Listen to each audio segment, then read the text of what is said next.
Hello viewers, আসসালামু আলাইকুম। আজকে বানাবো আমি তরমুজের শরবত।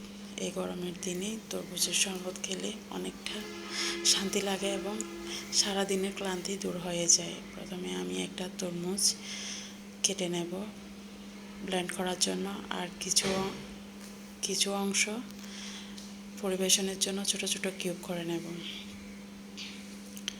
এবং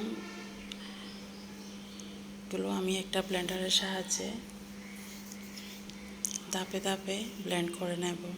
ব্লেন্ড করার সময় আমি প্রয়োজন মতো চিনি এবং স্বাদ মতো লবণ দিয়ে দেব। তারপর আমরা একটি পাত্রে গরুর দুধগুলো জাল করে নেব। জাল করা অবশ্যই এগুলো ঠান্ডা করতে হবে। ঠান্ডা করে একটা জগে আমি অর্ধেক গরুর দুধ দেব আর অর্ধেক তরমুজের শরবত দেব এবং পরিবেশনের জন্য কিউব করা তরমুজের টুকরোগুলো দিয়ে দেব। হয়ে গেল আমার আজকের তরমুজের শরবত।